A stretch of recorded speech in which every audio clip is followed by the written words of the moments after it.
Hai,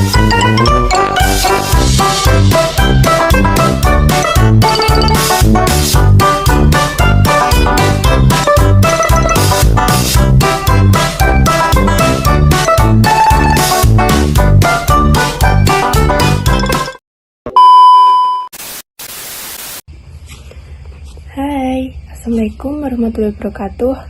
Kenalin, aku Adini Yudhawati Putri dari kelas 12-2. Di sini aku mau menjelaskan secara singkat tentang pertempuran Medan Area.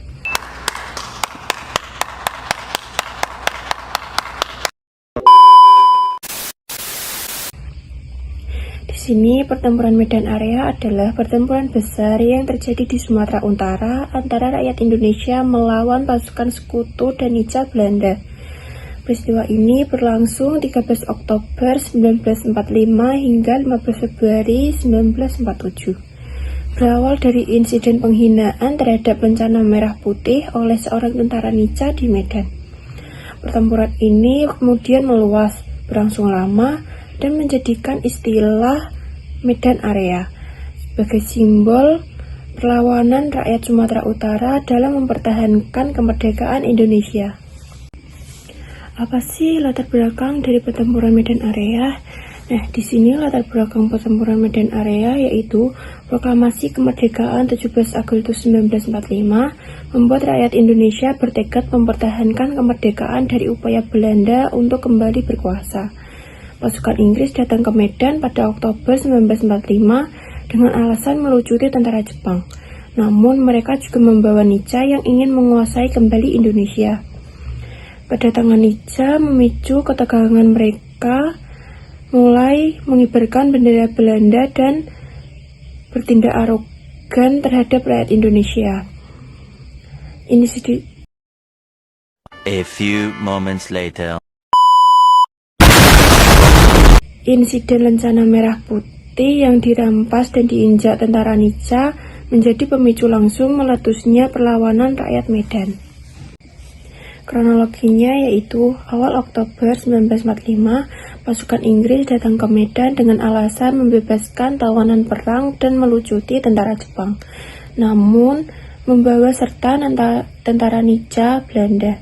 13 Oktober 1945, terjadi insiden di Jalan Bali, Medan ketika seorang tentara Nica merampas dan menginjak lencana merah putih milik pemuda Indonesia.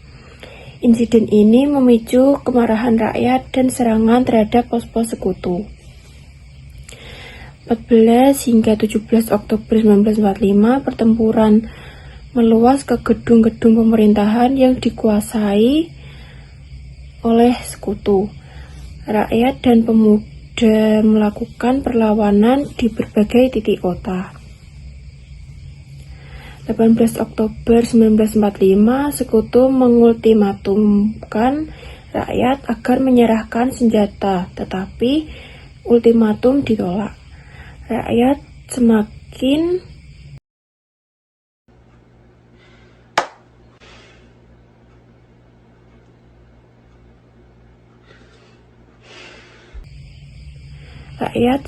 bersatu untuk melawan. 1 Desember 1945, sekutu memasang papan bertuliskan Fixed Boundaries Medan Area untuk menunjukkan batas daerah kekuasaan mereka. Sejak itu, istilah Medan Area mulai dikenal luas. 10 Desember 1945, sekutu melancarkan serangan besar-besaran melibatkan pasukan darat dan pesawat tempur. Pertempuran meluas hingga Pematang Siantar, Binjai, dan Brastagi. Awal 1946, pertempuran berlangsung sengit di berbagai daerah Sumatera Utara. Banyak desa yang terbakar akibat serangan udara sekutu. April 1946, sekutu berhasil menguasai kota Medan. Pemerintah RI dan para pejuang dipaksa mundur ke pedalaman. 10 Agustus 1946, di tebing tinggi diadakan pertemuan para pemimpin perjuangan. Dibentuklah Komando Resimen Laskar Rakyat Medan Area untuk memperkuat koordinasi perlawanan. Akhir 1946 hingga awal 1947, pertempuran terus berlanjut meski kekuatan rakyat lebih kecil dibandingkan pasukan sekutu. Serangan-serangan gerilya dilakukan di pinggiran medan. 15 Februari 1947, gencatan senjata diumumkan oleh Komite Teknik Gencatan Senjata. Pertempuran resmi dihentikan. 10 Maret 1947, hasil perundingan menetapkan garis demarkasi yang mengelilingi medan dan koridor medan hingga Belawan sebagai batas wilayah. Nah, di sini ada tokoh-tokoh dari pertempuran medan area. Yang pertama ada Teuku Muhammad Hasan yang lahir pada tahun 1906, wafat pada tahun 1997. Beliau adalah gubernur Sumatera pertama setelah Indonesia merdeka. Berasal dari Aceh, seorang tokoh pergerakan nasional, pendidik, dan pejuang hukum. Dalam konteks pertempuran medan area, perannya sangat penting. Ia yang memimpin koordinasi antara pemerintah pusat dan rakyat di Sumatera agar tetap setia mempertahankan kemerdekaan. Ia mengatur jalannya pemerintahan Republik Indonesia di Sumatera ketika Belanda dan sekutu berusaha kembali menguasai daerah tersebut. Karena jasanya, ia ditetapkan sebagai pahlawan nasional Indonesia. Yang kedua ada Ahmad Thohir yang lahir pada tahun 1926, wafat pada tahun 1999. Ia seorang perwira militer dan tokoh pemuda di Medan. Ia menjadi salah satu pimpinan Tentara Keamanan Rakyat atau TKR dan pemuda dalam pertempuran medan area. Ahmad Thohir ikut mengorganisir laskar-laskar rakyat untuk melawan sekutu dan Nica. Setelah masa revolusi, karirnya berlanjut di pemerintahan. Ia kemudian dikenal sebagai Menteri Pariwisata, Pos, dan Telekomunikasi pada era Orde Baru, serta berjasa memajukan sektor pariwisata Indonesia. Walaupun lebih dikenal pada masa setelah revolusi, akar perjuangannya ada pada pertempuran mempertahankan kemerdekaan di Medan. Yang terakhir ada Brigadir Jenderal T.E.D. Kelly yang pada tahun 1913, wafat pada tahun 1988. Ia seorang perwira militer dari Australia yang memimpin pasukan sekutu di Medan setelah Jepang menyerah tahun 1945.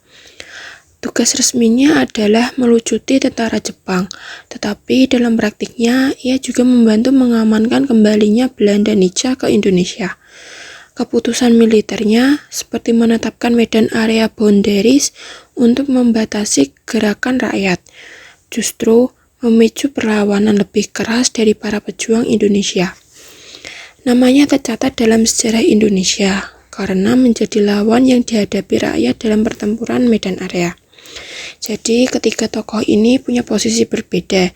Jadi Teuku Muhammad Hasan pemimpin politik dan pemerintahan di Sumatera, sedangkan Ahmad Thohir pemimpin muda dan militer di garis depan, dan Brigjen T.E.D. Kelly menjadi komando sekutu yang menjadi lawan dalam pertempuran. Sekian penjelasan singkat tentang pertempuran medan area. Bye. Wassalamualaikum warahmatullahi wabarakatuh. Oke teman-teman, terima kasih sudah menonton videonya.